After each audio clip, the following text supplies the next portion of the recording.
This sacred practice transforms daily chaos into divine purpose. I see you, Mama. You've got dishes piled up, your toddler's having a third meltdown before 9 a.m., and your heart is heavy with all of the weight of the endless responsibilities. And I remember once looking around and thinking, oh my gosh, there's so much that needs to be fixed between the house and between what was happening with the children. And it was a never-ending list of what wasn't working, what needed fixing, what demanded my attention. Oh, this constant scanning for problems, it's not just exhausting, it actually shapes how we experience our sacred calling of motherhood. So today I'm sharing with you a perspective shift that changed everything for me. And it's the power of intentionally noticing what's working in your motherhood journey. What is working? This isn't just a productivity hack or a mood booster. It's a profound spiritual practice that opens a window through which you can glimpse the larger divine purpose within your daily chaos. And when we shift our attention from what's broken to what's blessed, we don't just feel momentarily better, we fundamentally transform our relationship with the holy work of motherhood and with the God who delights in us, even in our most overwhelmed moments. And why does this matter? Well, our brains have a built-in negativity bias. We're naturally wired to spot problems and dangers and what's broken. And this neural tendency, well, it kept our ancestors alive, but in modern motherhood, it often keeps us just feeling defeated. We feel overwhelmed, or we miss that sacred within the ordinary. Neuroscience shows that this negativity bias means that our brains react much more strongly to negative events than positive ones. And one study found that it takes at least 5 positive experiences to outweigh 1 negative one. So think about it. You can have 20 beautiful moments with your child in a day, but that one tantrum in the grocery store is what replays in your mind as you fall asleep. We've all been there and had that happen to us. But the good news is that while this bias is hardwired, it isn't unchangeable. Intentionally noticing what's working creates new neural pathways through a process called neuroplasticity. And it's not just psychological, it's deeply spiritual, because throughout Scripture we see this invitation to notice divine goodness even amid the difficulty. And Philippians 4:8 instructs us to fix our thoughts on whatever is true, whatever is noble, whatever is right, whatever is pure, whatever is lovely, whatever is admirable. This isn't just spiritual advice, it's neurologically sound guidance for experiencing motherhood as purposeful rather than overwhelming. And when we practice noticing what's working and what's blessed, we're not denying difficulties. We're choosing to believe that life is happening for us and not to us. And that God delights in us exactly as we are, even in our messiest moments.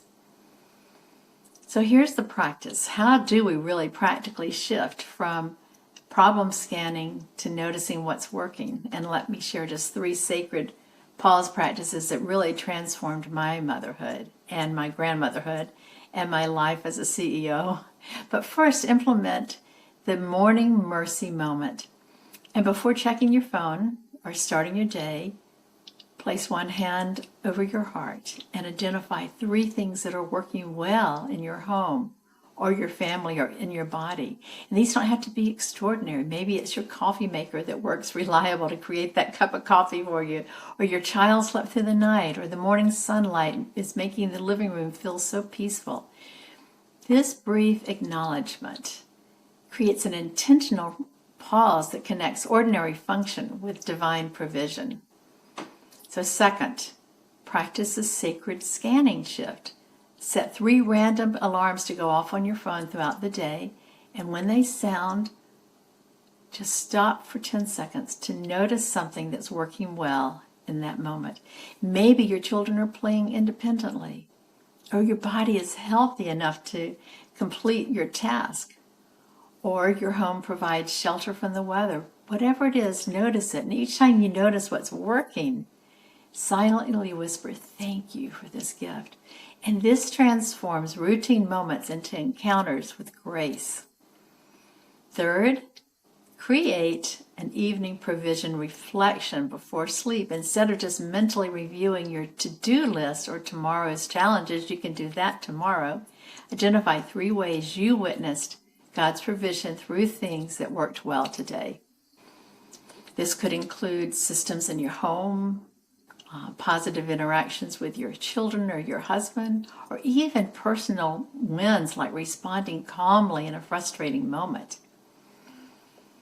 I've witnessed how this practice shifts from intellectual exercise to soul transformation. And after weeks of intentionally noticing what was working, I found myself automatically seeing God's hand in ordinary moments, not because I was ignoring challenges, but because my spirit had been trained to notice the divine purpose that was woven throughout even the most chaotic days.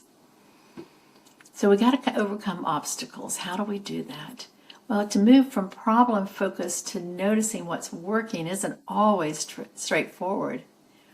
Now let's address this. What are the common obstacles you might encounter? Well, first, the guilt obstacle. You might think, if I'm not constantly scanning for problems, then something important might slip through the cracks. I know we've all done that. Remember that noticing what's working is not ignoring the legitimate issues. It just means you're balancing your awareness to include both. You're not choosing irresponsibility.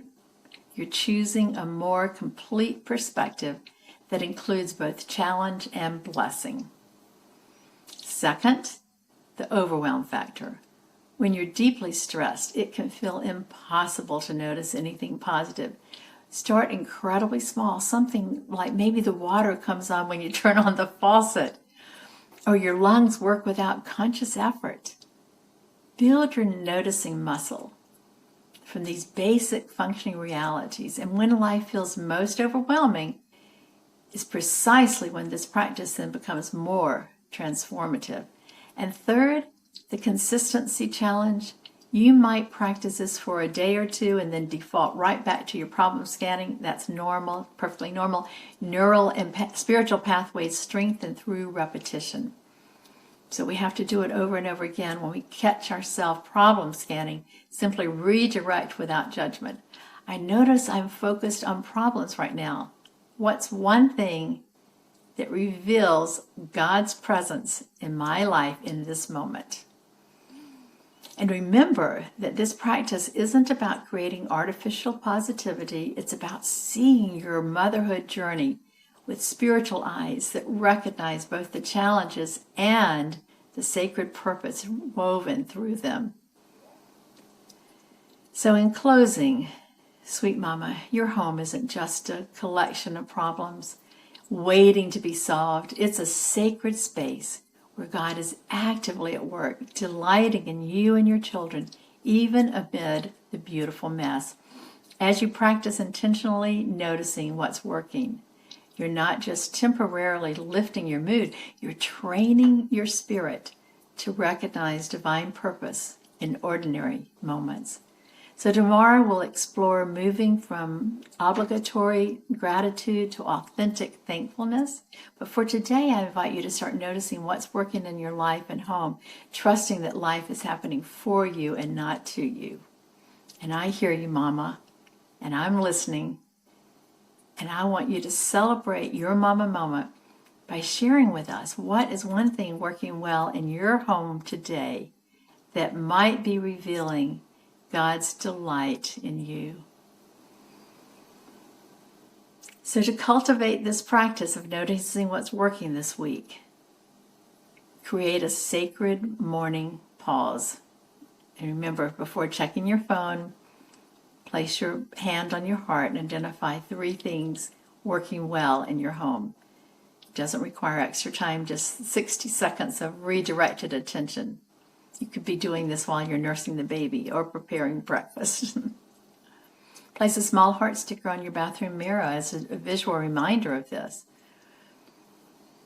Establish divine appointment alarms. Set those 3 random alarms on your phone labeled "What's Working?" And when they sound, take a 10-second sacred pause to identify something functioning well in that moment, whispering a brief "thank you" in recognition. These micro moments of noticing goodness, they create windows through which your glimpse of spirituality just becomes a greater reality with you. And end with evening whispers before sleep tonight. Whisper to yourself 3 things that have worked today, 3 ways that you responded well. This practice reorients your heart toward provision rather than lack as you drift off to sleep. And remember, this isn't about ignoring legitimate needs or challenges. It's about expanding your vision to include both the difficult and the divine within your motherhood journey. Even on the hardest days, finding one functioning element builds the spiritual muscle that gradually transforms chaos into purpose.